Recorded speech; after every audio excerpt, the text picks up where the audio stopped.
সবাই এবার রশি দিয়ে পেঁচিয়ে সাইয়েদনা ইব্রাহিম আলাইহিস সালামকে নমরুদের দরবারে নিয়ে যায়। নমরুদ বলে, ইব্রাহিম ঘটনা কি? আমি ছাড়া এই বাবেল নগরীতে কোন রব আছে বলে তুমি শুনি নাই, তুমি আবার কোন রব পাইলা? তুমি আবার রব পেলে কোথায়? সাইয়েদনা ইব্রাহিম বলে, রাব্বি আল্লাযী ইউহয়ী ওয়া ইউমীত, আমার রব এমন রব যিনি জীবন দেয় মরণ দেয়। জীবন দেয় কে? আল্লাহ। মরণ দেয় কে? আল্লাহ। নমরুদ বলে, তাই তোমার আল্লাহ জীবন দেয় মরণ দেয়? আনা উহয়ী ওয়া উমীত, আমিও তো জীবন দেই মরণ দেই। সাইয়েদনা ইব্রাহিম বলে, তাই তুমিও জীবন দাও তুমিও মরণ দাও, তাহলে দেখাও তো কি করে জীবন দাও। নমরুদ জেলখানার দুজন ফাঁসির কয়েদিকে ধরে নিয়ে আসছে, ফাঁসির আসামি ধরে এনে ধারালো একটা ছুরি দিয়ে দুইটা আসামিকে ধরে আনছে। আইনা প্রথম আসামিটার পেটের ভেতরে ধারালো ছুরি দিয়ে ধা করে পেটের ভেতরে ছুরি ঢুকাইছে। মুহূর্তের মধ্যে ফিনকি দিয়ে রক্ত বেরোতে শুরু করেছে। লোকটা জামিনে পড়ে ছটফট করতে করতে করতে দুনিয়া থেকে শেষ। এরপর ছুরিটা পেট থেকে বের করে দ্বিতীয় আসামির পেটের মধ্যে ধা করে ঢুকাই দিতে যাবে। In the meantime stop, থেমে গেলেন, না তোরে মারবো না, ওইটারে মাইরা ওইটারে মৃত্যু দিলাম, তোরে আমি জীবন দিলাম, যা তোরে আমি আর ওইটারে। ইব্রাহিম দেখো, তুমি না বলেছো কেমন করে আমি জীবন দেই, কেমন করে আমি মরণ দেই? দুইটা আসামিকে ধরলাম, প্রথমটারে মরণ দিলাম, দ্বিতীয়টারে জীবন দিলাম, ঠিক কিনা? আসলেই তো প্রথমটারে কি দিছে, দ্বিতীয়টারে। সাইয়েদনা ইব্রাহিম বলে, ফাইন্নাল্লাহা ইয়াতি বিশ-শামসি মিনাল মাশরিকি ফাআতি বিহা মিনাল মাগরিব ফাবুহিতাল্লাযী কাফার। আল্লাহু আকবার। সাইয়েদনা ইব্রাহিম বলে, নমরুদ বুঝলাম তুমি জীবন দাও, তুমি মরণ দাও, বুঝলাম সব ঠিক। জেনে রেখো, আমার আল্লাহ প্রতিদিন সকাল বেলায় পূর্ব দিক থেকে সূর্য উঠায়। পূর্ব দিক থেকে প্রতিদিন সকালে সূর্য উঠায় কে? সাইয়েদনা ইব্রাহিম বললেন, আমার রব এমন রব প্রতিদিন সকাল বেলায় পূর্ব দিক থেকে সূর্যটা উঠায়। তুমি যদি আল্লাহর মতো শক্তিশালী হও, তুমি সকালবেলা পূর্ব দিক থেকে সূর্য না উঠিয়ে কালকে থেকে পশ্চিম দিক থেকে সূর্য উঠাও। ফাবুহিতাল্লাযী কাফার। এবার ধরা খাইছে, এবার লা যাওয়া নিশ্চুপ। এবার তো নমরুদ ধরা খাইছে। এবার নমরুদের মেজাজ নরম না গরম? কারণ তর্কে হেরে গেছে, মেজাজ আছে না নাই? নমরুদ বলে, ইব্রাহিমের রশি দিয়ে বাঁধো, আগুনে ফেলো। বিশাল আগুনের কুণ্ডলি করে সাইয়েদনা ইব্রাহিমকে আগুনের কুণ্ডলির মধ্যে ফেলা হলো। হাতে পায়ে বড় বড় মোটা মোটা রশি দিয়ে বাঁধা। সাইয়েদনা ইব্রাহিমকে আগুনের কুণ্ডলির মধ্যে ফালায়। সাইয়েদনা জিব্রাইল বলে, সাইয়েদনা ইব্রাহিম আপনি বলেন, আমার পাখার আঘাতে আগুনগুলো এক পাশ থেকে আরেক পাশে, এক দেশ থেকে আরেক দেশে উড়িয়ে নেই, বিশাল আগুনের কুণ্ডলীকে এক ঝাপটা মেরে থামিয়ে দেই। সাইয়েদনা ইব্রাহিম বলে, কোনো দরকার নাই, কারণ আগুনের মালিক আমার সাথে আছে। রাডাই, I don't need your help, আমার কোনো সাহায্যের দরকার নাই, কারণ আগুনের যে রব সে আল্লাহ সবকিছু দেখে কি দেখে না। বিশাল বড় মোটা মোটা রশি দিয়ে সাইয়েদনা ইব্রাহিমের হাত আর পা বেঁধে আগুনের মধ্যে ফেলে দেয়া হলো। মুহূর্তের মধ্যে আগুনগুলো দাউ দাউ করে জ্বলতে শুরু করলো। হাতের রশিগুলো পায়ের রশিগুলো মুহূর্তের মধ্যে জ্বালিয়ে দেয়। বিশাল বড় বড় তক্তা জ্বালিয়ে দেয়, লাকড়ি জ্বালিয়ে দেয়, কিন্তু সাইয়েদনা ইব্রাহিমের একটা পশমও জ্বালায় না। আজও যদি তোমাদের মাঝে কেউ ইব্রাহিমের মতো ঈমান আনিতে পারো, অগ্নিকেও পুষ্প বলে পরিণত করিতে পারো, ঠিক কিনা?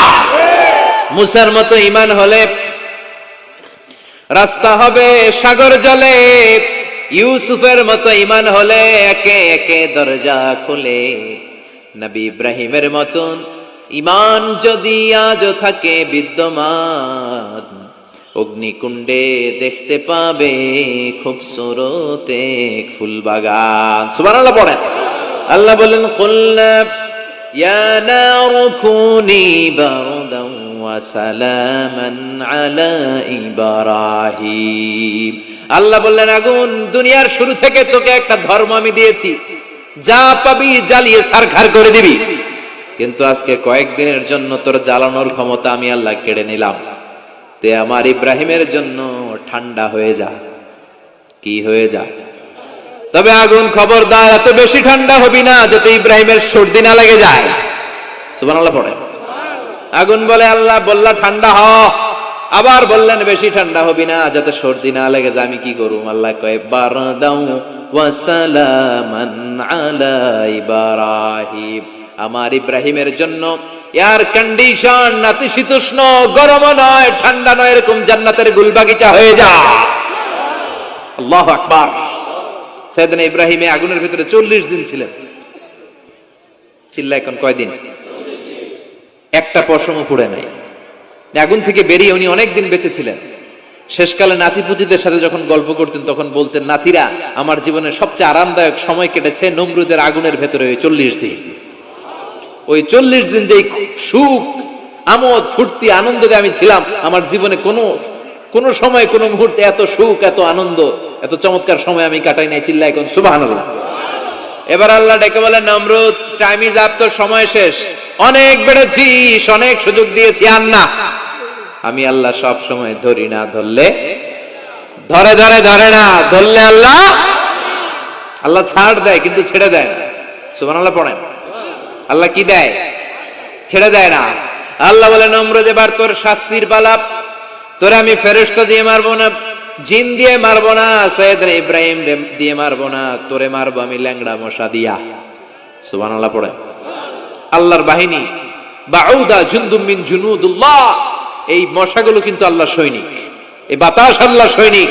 50 আর 70 কিলোমিটার বেগে যদি একটা বাতাস বয়, সব শেষ হয়ে যাবে, ঠিক কিনা? এই জলোচ্ছ্বাস গুলো আল্লাহর সৈনিক, এই ভূমিকম্প আল্লাহর সৈনিক। ছোট্ট একটা ল্যাংড়া মশা নমরুদের নাকের ভিতরে দিয়ে ঢুকে কামড়াতে শুরু করছে। নমরুদ লাফাইতে শুরু করছে।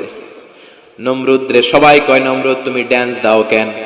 কারে ড্যান্স না, মশায় কামড়ায়।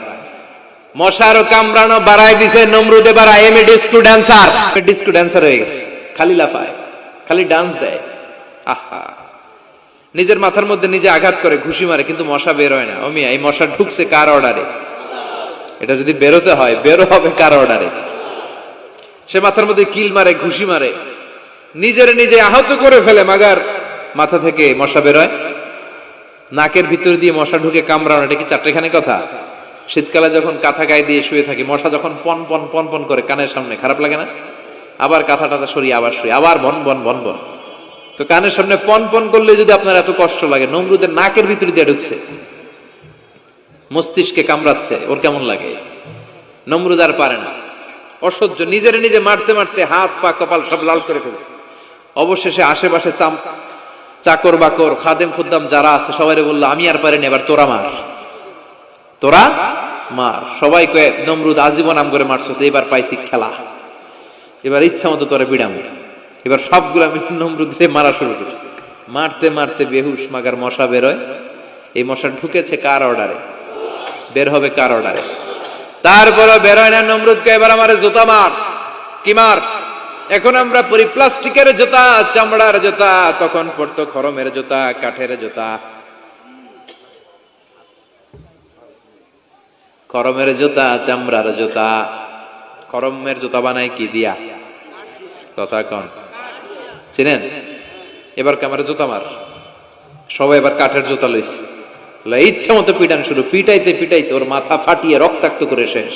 নমরুদের খেলা শেষ। নমরুদের খেলা যখন শেষ, আল্লাহর সৈনিক ওই ল্যাংড়া মশা নাক থেকে বের হয়ে শূন্যে উড়াল দিয়েছে। চিল্লায় পড়েন আল্লাহু আকবার। পৃথিবীতে কেউ তো স্থায়ী হয় না, হোক না সে ফেরাউন কিবা নমরুদ। কেউ ভাবে চিরদিন রয় না, কেউ ভাবে চিরকাল রয় না। পৃথিবীতে কেউ তো স্থায়ী হয় না, হোক না সে ফেরাউন কিবা নমরুদ। কেউ ভাবে চিরদিন রয় না। চিল্লায় বলেন ঠিক কিনা?